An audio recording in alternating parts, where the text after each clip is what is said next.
Welcome to the You Not Me podcast, where we challenge the way that you think about relationships, leadership, and influence.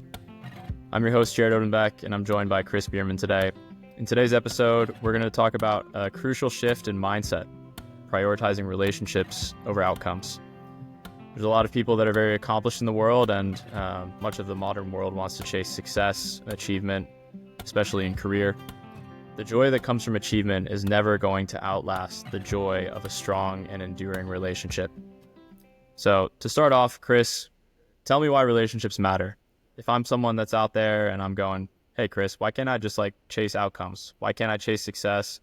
Why can't I just go out there and get it and try and achieve as much as I can for myself? Won't that fulfill me? Why relationships? Yeah, no, I think it's a great question. And obviously there's a lot of that going on. I actually just came from a lunch talking with somebody about just this life right now and how hard it is and how many people are so selfish and just there's so much brokenness all around us. And the problem is we're all chasing that success that you're talking about. The problem is success fades, but relationships endure. And, the biggest thing is whether you're a college or a high school student and you're focused on your GPA or what school you're going to get into, or maybe you're out of college and you're focused on your finances or your career and all this stuff and all these achievements, they're great. There's nothing wrong with them. The problem is that they will never fulfill you in the long run, and they cannot endure through the hard times, because you can have the greatest GPA in the world, but then if something goes awry with your health or your family or finances, or whatever, that can totally pull you down. And where if you have great relationships and you have all those same things happen, those relationships can not only come alongside you and lift you up, maybe even carry you if they have to, but they can pull you through. They can endure. And it's funny when you talk to people, you try to tell them things, and sometimes they're just in a frame of mind where they're like, I understand what you're saying, but it doesn't really hit me. And it's just like the same thing as in our mind and on paper, we know that honey is sweet, but when you taste honey, it's a totally different experience than what you think about it being sweet. And it's just so much richer and fuller. And so if we really look at what the momentary joys that success brings us, they're wonderful and they're great achievements. There's nothing wrong with that. Those should be celebrated. And the hope is that the relationships you build along the journey of achieving those achievements and those things to celebrate are what are truly amazing and just going to create an amazing life. So you've talked about some of the factors that maybe impact life, when it comes to outcomes. There can be a lot of instability. People can lose loved ones, jobs, athletic careers, even health can all disappear in a single moment. Maybe speak into why centering your life and your identity around outcomes and achievements, and even things that maybe you think are in your control but aren't really, such as your health. Maybe speak to the fragility of that and how, in that sense, kind of like 1 + 1 doesn't equal 2 all the time when it comes to these things. Yeah. No, I think, and that's what, we think about in a just world, in a perfect world. If take 1 + 1, then I'll get 2 every time.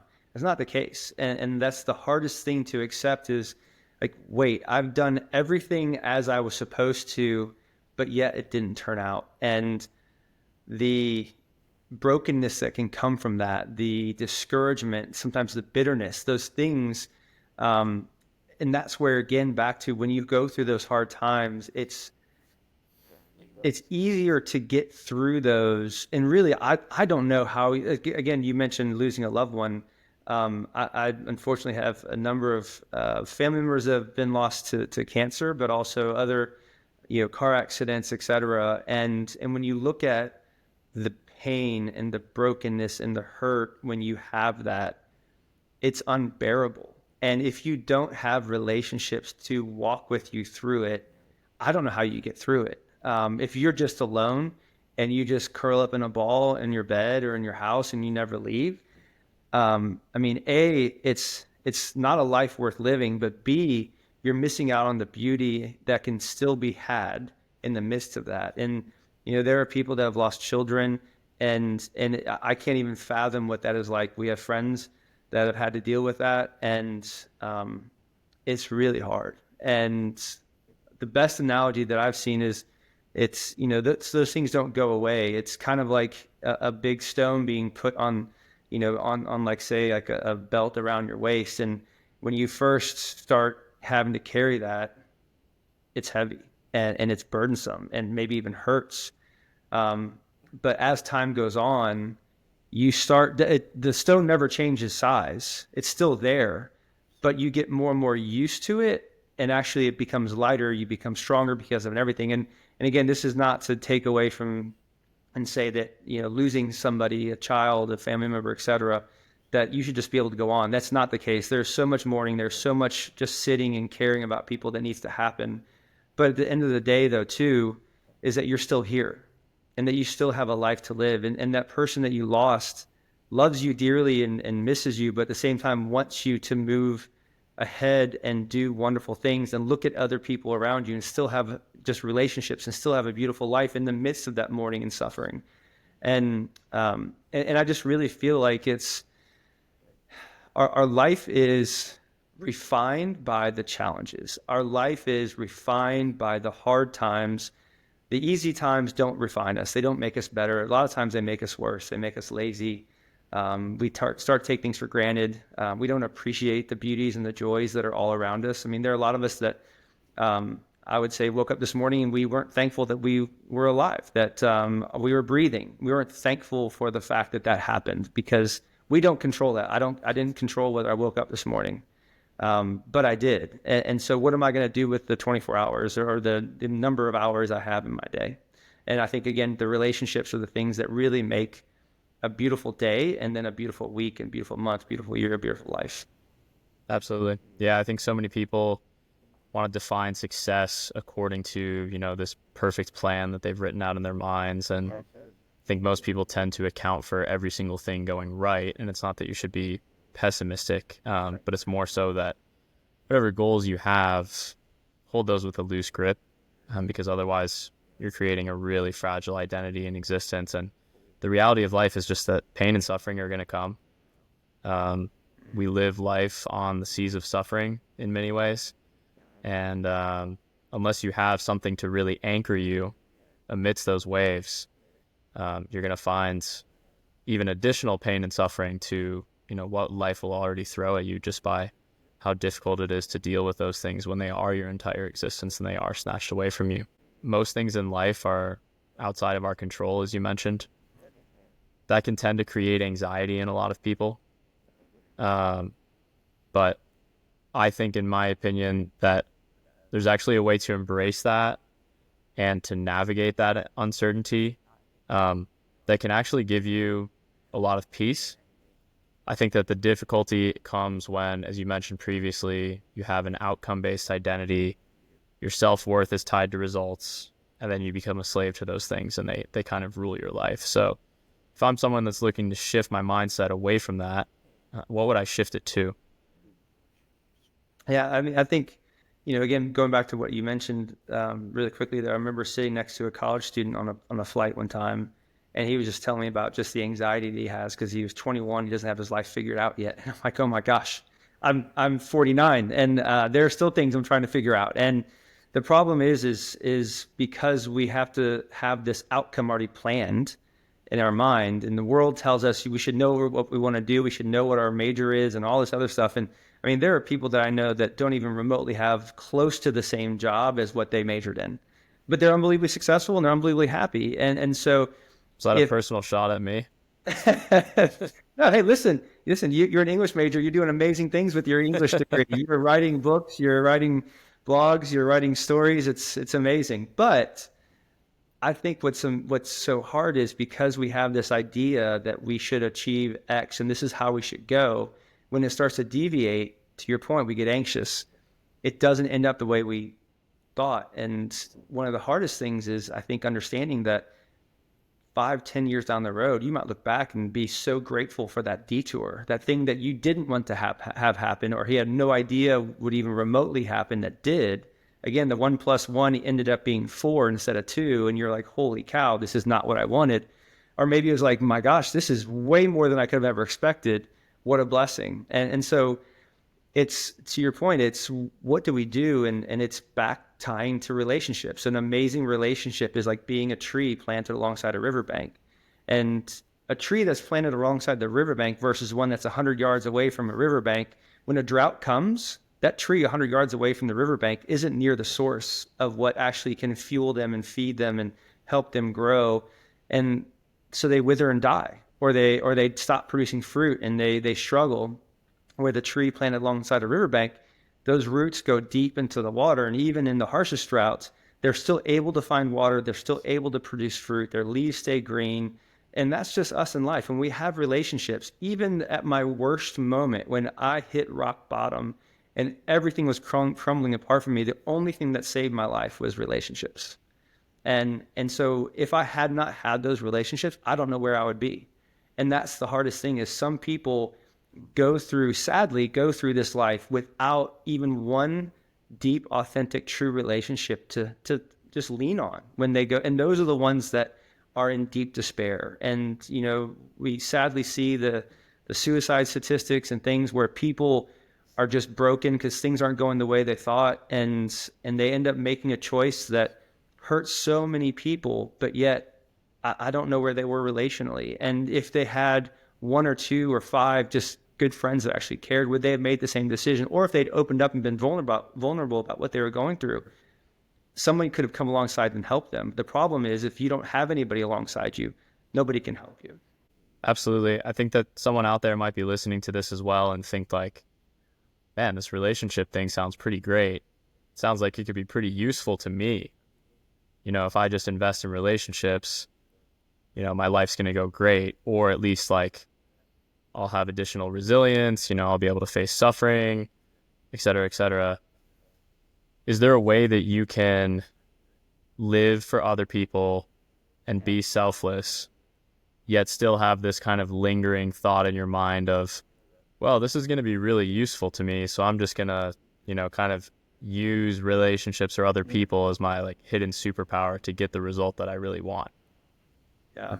Now, I think that's the sad thing. I think that's why people are actually cynical about relationships. And that's why some people are very hesitant to get into relationships. Or when someone says, hey, you want to go grab lunch? They're like, why do they want to grab lunch with me? Like, what do they want? And the problem is because there are a lot of people that are, I would say, almost parasitic in the way that they use relationships. They latch onto somebody to get and get and get. And then once there's nothing else to take, they move on and they drop them. And that was never a true, authentic relationship. That person didn't know what they were doing. That person maybe had been modeled poorly, or maybe they're just really selfish. And the thing is like in life, again, relationships are so important, but that doesn't take away from still trying to strive and achieve to do great things. It doesn't say you shouldn't show up with excellence and have an amazing work ethic and be innovative and creative. I mean, my gosh, we need more of those people. We need people that are disruptors of industries, but we can't forget about the relationships and the outcome, and their outcome be the only thing that matters. If relationships stay at the top and you love and care about people deeply, but then also, underneath that, the outcome falls into place. That's how it should be, versus the outcome and then the relationships are down below, because what happens is then you just create this very selfish, very disingenuous, lack of sincerity society. And the problem is if we, you shouldn't not try to strive. What you need to do is detach yourself from reaching the outcome and whatever you're striving to do, and knowing that by striving to achieve X, you're getting stronger, you're getting better, you're growing, you're learning through trial and error. Maybe you're even getting innovative. Maybe you make a mistake in a wrong turn and it creates a whole different thing you even thought of. I mean, there are medicine found that way. They're studying for one thing, they find it works for something else. It creates this amazing success. Same thing with the light bulb. I mean, there are all these different things. It's like failure, failure, failure, and then you find a new and better way.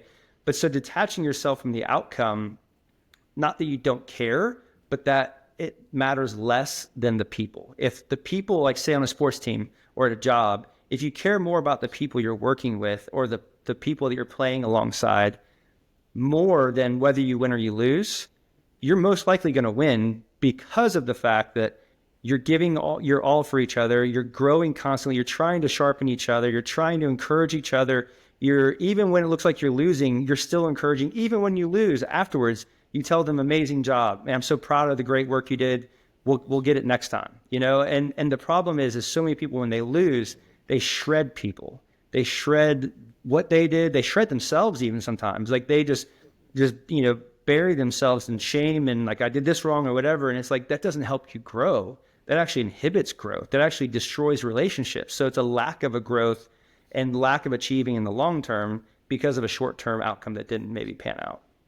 Absolutely. I loved your point there, just talking about loving others more, prioritizing others more. It's not necessarily that you have to love your career less or, love, the goal that you're chasing less. It's just that you need to love people more than that and prioritize people above that. I heard a great story from a friend of mine recently. He was a goalkeeper for a college soccer program. And every single year in the spring season and the off season, they would have this treadmill run. So you put the treadmill on 10 miles an hour, so 6-minute mile pace, and you just try and stay on as long as you can. And like, that's the test. So it's just like, who can stay on the longest? If you stay on the longest, you win. And as a goalkeeper, like, no one ever expected anything from him. But one day, his assistant coach came to him and just challenged him to say, like, hey, this test, like, isn't even about you. And like, in that moment, he was like, what are you talking about? Like, it's literally how far I can run. Like, it's about me and my fitness. Mm-hmm. And he's like, no, it's actually about how much you care about your teammates and love your teammates. And he was like, what? He goes, yeah. Like, if you really care about your teammates and you love your teammates like you say you do, there's no way that you're going to get off the treadmill until it shuts off at an hour. He ran 53 minutes at a 6-minute pace as a goalkeeper. Wow. And he said that from that moment on, his mindset towards all the fitness stuff changed. I mean, he was passing the 5-minute mile test that they have for the program every single year as well. And he found so much more fuel for the fitness just because he wasn't motivated by his own feelings anymore.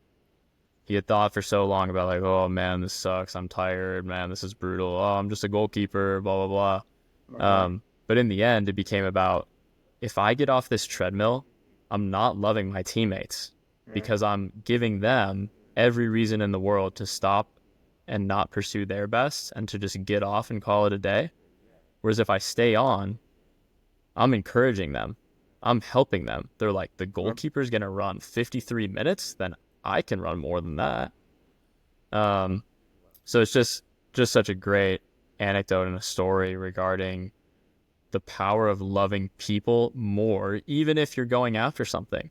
It's not that you can't strive, like you said, but prioritizing people, focusing on the people in front of you, making them the supreme prize that you're after, whatever it is that you're doing and pursuing, will even, help you and everyone around you. And it's that whole rising tide effect that you often reference. So the question, I think, is like, can you give your best, not just to, have some kind of personal achievement or, to realize your goal, but actually to build up every single person around you. And I think that if we're talking about, how can you live practically with a you, not me mindset, whatever industry it is that you're in, whether it's business, sport, school, etc., I would say that that's probably got to be one of the pillars of how you can live and live it out practically. What are some other ideas of how people maybe could apply that to their lives?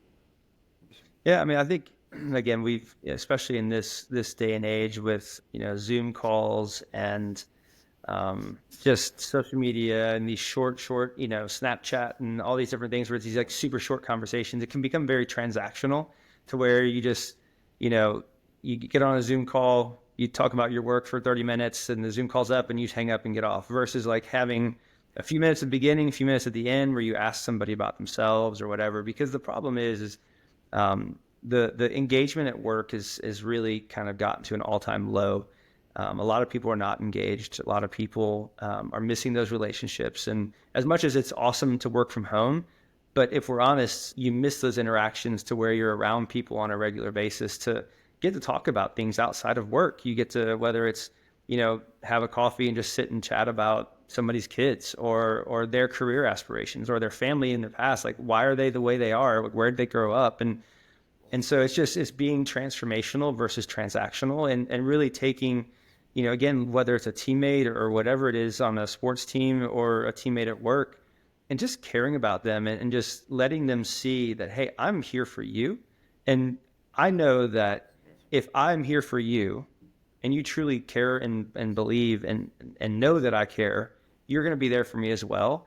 And we're going to be for each other. And if we're walking towards that same purpose together, we're going to go and run through a brick wall. We're going to do everything we can with excellence. We're going to do everything we can not to let that person down. Kind of like your story, where, I mean, actually I had a goalkeeper named Matt Jordan in college that the dude he was fit as all get out, and he would win fitness tests, and he would, and all of it was just a driven for excellence. And he was encouraging people along the way and trying to help others get better. And it's like, so how can we do that? Can we see the need around us to say, I care about you, I love you, we're on the same team, we're going for the same purpose. How can I help you?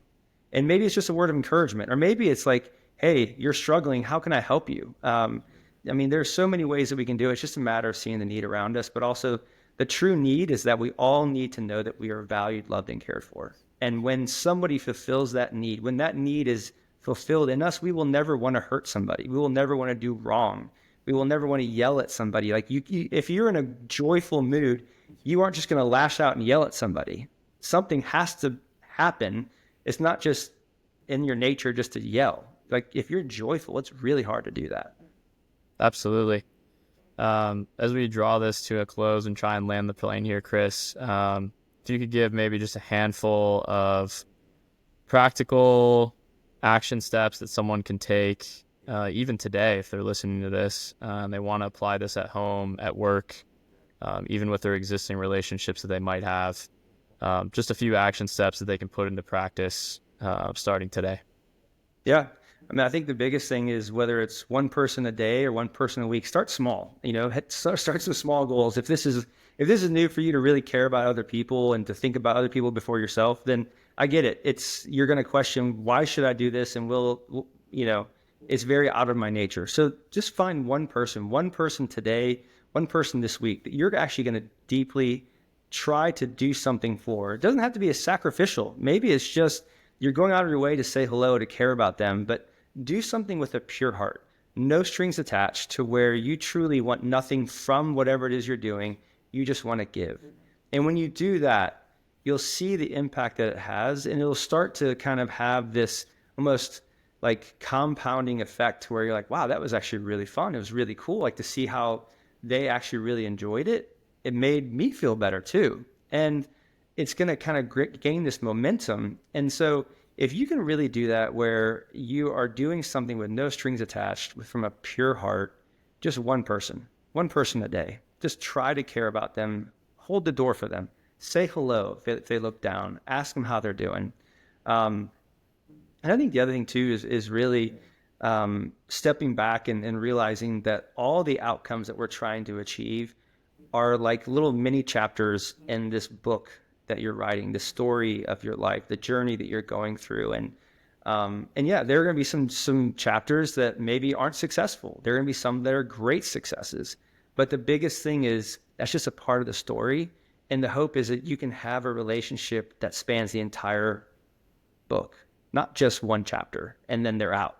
But what about multi-chapters? And maybe you meet that person halfway through the book or 3/4, but my gosh, you finish strong, and what an amazing relationship where you both build each other up, deeply care about each other, and achieve amazing things and help many other people along the way. Absolutely. Chris, thanks so much for the conversation today. If you're new to You Not Me, you can find us in a number of different places.